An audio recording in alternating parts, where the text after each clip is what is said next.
understanding of basic of RIP routing protocol. So ano ba yung RIP? So RIP means Routing Information Protocol. So on this article mga idol, we will going to tackle the basic of RIP, how it works and the basic configuration.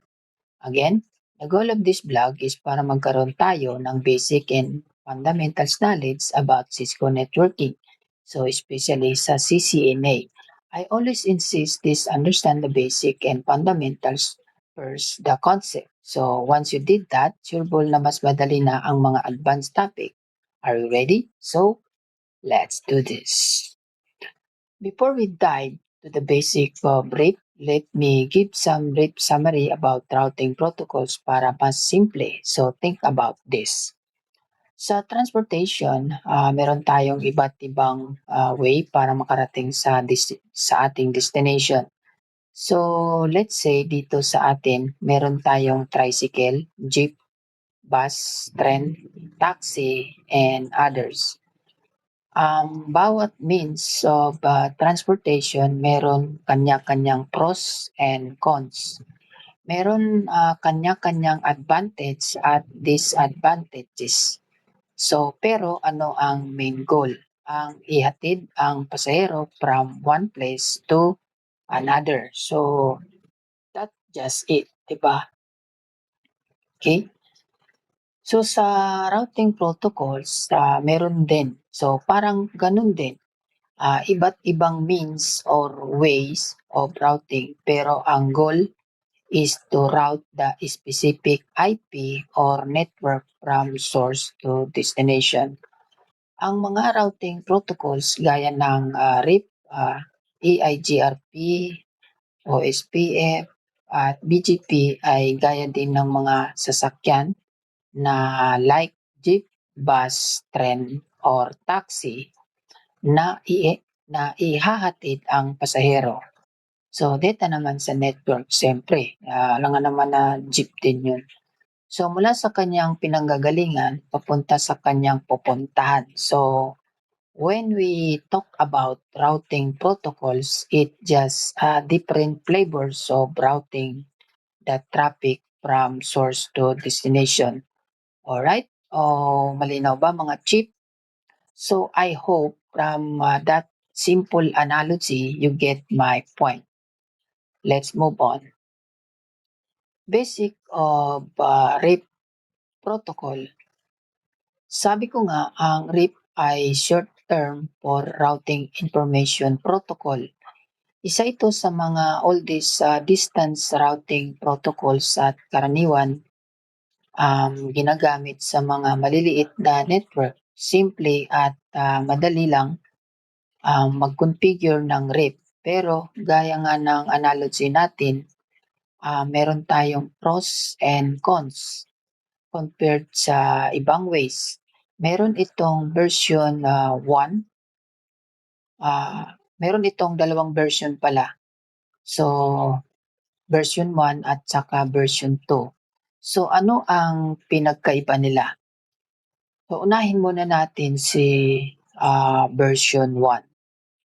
Si RIP version 1 hindi nakakapag-advertise ng subnet mask. Okay? Ibig sabihin, classful routing.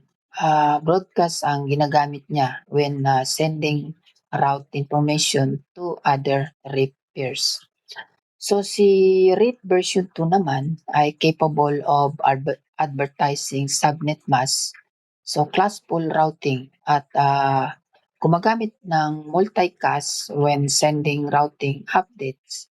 Pero si RIP version 2 ay backward compatible naman kay RIP version 1. So, gaya nga ng nabanggit ko sa administrative distance at metric, si RIP ay gumagamit ng half count bilang kanyang metric at meron siyang default administrative distance na 120. Again, ang mga ito ay ginagamit kapag nagde-decide na si router kung alin ang best path from source to destination compared sa ibang routing protocols. So in case meron 2 or more routing protocols na meron path from source to destination, magko-compare sila ng AD at ang pinakamababa ang mananalo. Then, let's say sa mga routing protocols na yon, RIP ang mananalo at meron pa rin 2 or more paths using RIP para marating ang destination. So, gagamitin naman ni RIP ang metric hop count para ma-figure out kung alin ang best path sa mga ito. Okay? So, gets ba mga loads, idol? So, simple lang, di ba? Si RIP ay nagsisend ng routing information called routing update every 30 seconds sa kanyang mga peers. Pag sinabi nating peers, ito yung mga ibang router na naka-routing protocols niya. Ibig sabihin yung nakakonect sa kanya ng mga na gumagamit din ng same routing protocols. Sa pagsisend naman ng routing table information o routing update, sinisend ito ni RIP version 2 via multicast or one-to-many sa multicast address na 224.0009. So lahat ng RIP version 2 pair niya ay ganun din. Doon sila nagsisend at kumukuha ng routing updates. So let's see how it works. So si router 1,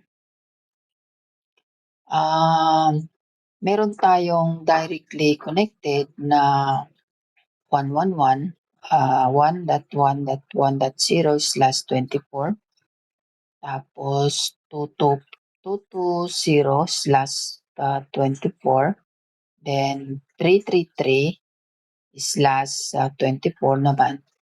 So ganun din si R3. So si R2, ito pala si R2. So ganun din si R2. O di kaya si R3, meron din siyang si R2, meron 555, tapos si R3, meron din siyang 444. Okay. So kapag nag-configure tayo ng RIP sa mga routers na ito, ipapadala nila ang mga routing update sa bawat isa. So si router 1, ipapasa niya ang routing update kay R2. So ganun din si R2 papunta kay R1, then papasa din ni R1 lahat ng meron siya kay R3. So kung ito ang network ni R1, 1, 3, and 2, ipapasa niya lahat dito. Tapos ito naman si R2, papasa rin niya dito kay R1. Tapos ito naman si R3, ipapasa rin niya ang mga network niya papunta kay R1. So ibig sabihin, lahat sila nag-uusap-usap na. So then pagka nag-send na si R2 ng update niya kay R1, router 1, nakalagay na 2 hops away si router 2 papunta sa 555. So 1 and 2. So 2 hops away si router 2 papunta kay 555. So sa base previous update, si router 1 iisipin na susunod na update, ganun naman, ayun, loop na sila.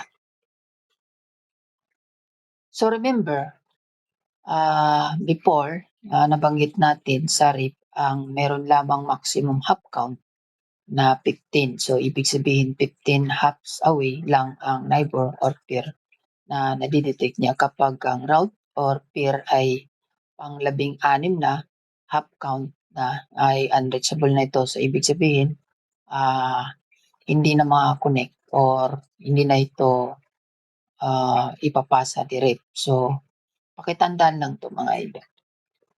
So hanggang 15 lang ang pwede nating gamitin kay RIP. Alright, okay. Okay, so let's have an example.